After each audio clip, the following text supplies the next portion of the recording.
Hello, beautiful people.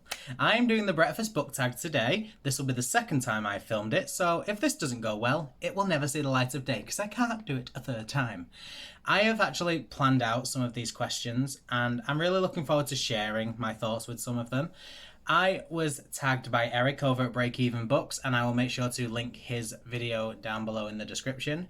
So, question one is coffee, and that is Hot But Not Scalding. And that's a book that got a little bit frisky, but not too much, which is good because I'm awkward. I don't like stuff like that. I'm British. So, the book I've chosen for this is one that I've actually read really recently, and that is Noah Can't Even by Simon James Green. Now, this story follows a young lad called Noah who he has never had a relationship before. He's so socially awkward that he's never had a relationship. He's never had a first kiss. He is 2 months off being 16 years old, and he is looking to finally get a girlfriend with this girl that he really likes. And he thinks, great, I will go to this party. I will kiss her. I will no longer be this socially awkward guy. I will be someone who people can look up to and respect, and I will be great, and life will be amazing. And then his best friend kisses him at the party and openly admits that he is gay and really loves Noah. Then this causes Noah to go through a lot of feelings about, am I gay? Am I bisexual? Did I just really like that kiss because it was my best friend and we're so close that it felt comfortable no matter what? And it was really nice to see that whole dynamic, because I think it's a book a lot of teenagers who are questioning their sexuality can go to, and it's not too heavy on the topic. It's actually quite light-hearted and funny just because of how awkward Noah is, and it really has good representation of LGBT characters in a really light-hearted and fun way. The reason I chose it for coffee is because they are teenage boys. It got a little bit frisky, just considering their age and the hormones that they went through. They are sat there thinking certain things, and I was sat there being the awkward British person I am, going, oh dear God, no, you should not be thinking that. No, stop it, stop it, stop it. But it was good. It was a great book, and I can't wait to read the sequel. Sorry if the camera angle changed. I got a phone call mid-film, so sorry about that. Question two is a bagel. So good you can forgive the plot holes. Now, I'm going to go with a book series that I think it's on everyone's lips when it comes to plot holes, but still good writing. And that is the Harry Potter series by author unknown. It's good. Very few people can comment and say that the series is not good and that the series was not a big part of their childhood. It wasn't a big part of mine because I didn't read the books until the final movie came out, and I watched all the movies before I read the books, but I really enjoyed it. I thought it was a great series. I've had the series for years, I just never read them, and I am actually due a reread, and I'm hoping to go back and reread it. And I think we all know that there's plot holes in it. If we are told to list plot holes, we could probably list 10. But do we care? I've never cared. I think despite that, I'm like, right, it's annoying, but I don't care. There's so much good positives with this book series. It doesn't matter that there's a few issues, and that's how I've always felt. So that's the one I'm going with. Number three is cereal, and that is best consumed quickly. For that, I went for the Chronicles of Narnia series. The reason I went for this is because I read the books about 3 or 4 years ago, and I love them. I thought they were great. I binge read all of them, one after the other, and I was so happy that I'd read them because they were so good. Then I went back for a reread, and I read one, and I didn't like it anymore. And I don't know why, but the idea of picking another one up wasn't good. So maybe it's not a case of best consumed quickly, maybe it's just like a read once thing. But I know people that have read them all and love them time after time. It's just in my head, I think if I was going to read them, I'd have had to have read them one after the other again, because the idea of stopping and picking it back up seems like the worst idea for me right now. So I went with that. The next one is Toast and Something That Got a Little Dark. Now, I know the book that I'm going to mention were very dark from the outset. The premise of the books are very dark, but they did get darker, and I really liked it. And that was the Hunger Games trilogy. I felt as though it was quite dark, but it was quite interesting, and it was a fun dynamic. It was the whole going into the games, even though we all knew it was dark and thinking, wow, these children are murdering each other. We was okay with it. And then the second one rolled around, and they had to go back into the Hunger Games, and that for me was darker than the first one because it showed that it was manipulated. It was not an accident. The first one, it was an accident. Katniss defied the Capitol, and now the Capitol are getting their own back. And it got dark because it was so planned and intentional, and everyone knew that they were just going in there to die again. And then the third book was all about war, and it did just progressively get darker. And I don't think anyone can say that that's not the case. I think the biggest argument against what I've said is the fact that it was already dark, but for me it did get darker. So the next one is Oatmeal, and that is a book that makes you feel nice and warm. So for me, I know a lot of people don't know this book series exists, but I've gone for the Alex Cross series by James Patterson, just because it's my favourite series that James Patterson has ever written. I love it. It has got 30 books. I've read all but the last two, and I love them. I can't explain how much I love them. I love them so much. They were there when I started my book journey. Like, they were one of the first series that I ever committed to and stuck through. And they're the book series I always go back to when I just want something fun and easy.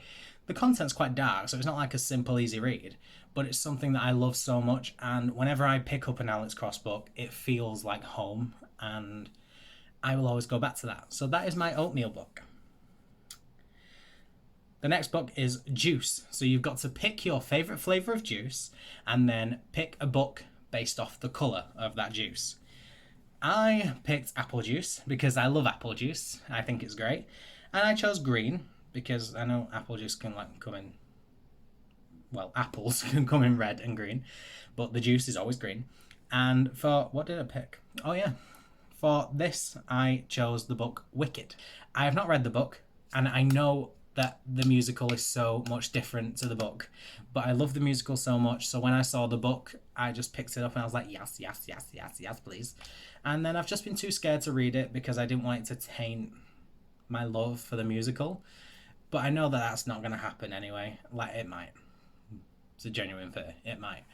But I do love it so much. I love the musical and I want to love the book, even though I know it's going to be different and it's very dark and it's not going to be all fun and sing-songy. I want to read it, and I'm determined to get to it eventually. I really am. But I chose that because I really want to see how it compares. Because I've held the musical in such high esteem for so long, I want to see how the book does compare. And the book, if you don't know, is about the Wicked Witch of the West, and it's her origin story, basically. Next, I've chosen Egg or Tofu Scramble, and that is as different ways to eat them as to live. And the prompt was to pick a memoir. Now, this one was hard because I don't actually pick memoirs up very often. I don't think I've ever read a memoir. I've owned a few, never read them, and then I unhauled them. So I was thinking about, right, instead of a memoir that I've liked, think about a person whose memoir I would want to read. And I really don't know. I like Miranda Hart. She is probably, I don't know if she has a memoir, but I would pick her for my memoir because I would love to read her life because I like her so much. And I think she's a really great person. Next is Fancy Pastries, and that is a genre you don't read all the time, but you love it when you do. And for me, that is urban fantasy. I don't very much like high fantasy. I've always said that. It's not that I don't like it, it's just that I don't read it that often, and I find it really difficult to get into. Whereas urban fantasy, I'm all for it. I love it. It's just so much easier for me to get my head around because it's based in like a real world. It's based in a real world setting, but there are elements of fantasy to it, and I've always preferred that.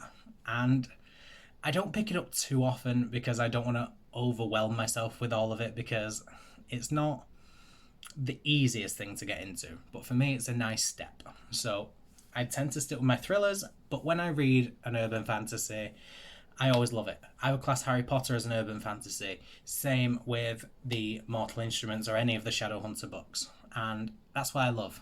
I love all of those books so much. I love them with a passion. But I think maybe it's because I don't read them too often. That's why I love them so much. The next one is Mimosa, and we are getting into lunch territory, so you need to name a book that you are looking forward to. And this one is difficult. I have chosen a book that I've owned. It's not necessarily a new book. I think it's actually quite an old book. I don't know when the book... I have no idea. I just made that fact up. But the book is The Memory of Things by Gay Paulsner, and I really want to read this book.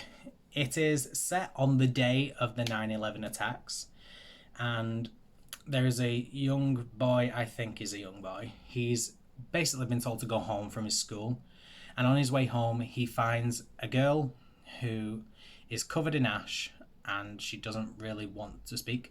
So his dad is a detective for the new NYPD, and he's obviously busy on that day, and the boy decides on a last minute thing. He'll take her home, get her to safety, and try and find out where she lives, where she's come from, how he can help. And basically it says as he learns more about her, he's come to care for her, and the idea of taking her home seems like something that he really just doesn't want to do. I picked this book up originally because it was set on the day of 9/11, and I thought it was going to be more about that, and I thought, oh, okay, I really want to read that. Turns out I think it's more of like a romance story that just happens to be set on that day, which I'm still fine with.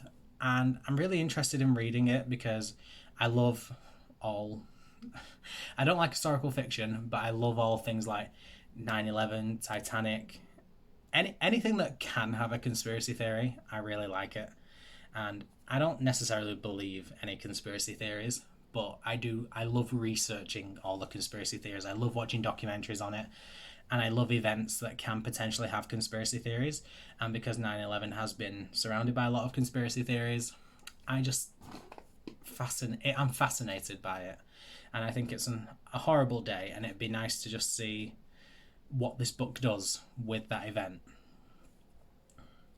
And finally, it is breakfast for dinner, and that is tell us about something you like to eat for breakfast and a book you love. I don't eat breakfast that often. It's very bad, but I just skip meals all the time. But when I do eat breakfast, I do like Cocoa Pops. I'm a child at heart. We all know this. I love Cocoa Pops. They're just my favourite. I just pour them in. It's chocolate, guys. It's chocolate. It's chocolate. You can't not love Cocoa Pops. I love Cocoa Pops. So that's my favourite breakfast. And a fry-up. I'm just going to mention an adult version of a breakfast. A fry-up as well. And then a book that I want to tell you about. I feel as though everyone knows. I'm going to talk about the Nemesis book series. This is one of my favourite series of all time. I've always loved it, and I don't think anyone really knows it exists. So I want to talk about it. This series follows a young boy who wakes up with no memory. He doesn't even know his own name. But when he wakes up, he finds a man lying in an elevator, dying. And then he kind of gets spotted with this body and becomes the prime suspect. And on top of that, he's also being hunted by a mysterious man who calls himself the Dark Man. And this story spans 4 books, and it is about him trying to find out why this man is after him, trying to get his memory back, and also trying to find out what happened to make him lose his memory. And the story just builds and builds and builds. It gets so dark with every story you get, and it's so interesting because each book is so different. Like, it follows the same plot of this boy on the run and then this man coming for him, but all the different characters that you meet, they're just so different. It's set in Scotland. It's just amazing. It's been one of my favorite books for years, and I need to reread them now I think about it. I really just want to go ahead and reread these. I'm going to do that soon, I swear. So, that is the end of this tag. I just realised I need to tag people. I haven't planned this. Who do I want to tag? I haven't planned this now. Bugger. Okay, I'm going to tag Mel from a book feed named Mel, Faye from Books and Chocoholic, And who do I hate? And Robbie from Handy's Nose Stuck in a Book. Just because I can. So, thank you so much for watching. Hopefully you like this tag. Hopefully it was a lot of fun. Hopefully if you didn't enjoy it, you just leave. And I really appreciate you watching. So make sure you are subscribed and click the bell so you're always notified when I post. Make sure you give this video a thumbs up. Make sure you go and support Eric's video as well. And that is it from me. So I post every Monday, Wednesday and Saturday, and then intermittently throughout the week when I have something important to say. I think it's important. You guys probably don't, but it's tough. So thanks so much for watching, and I will see you guys later.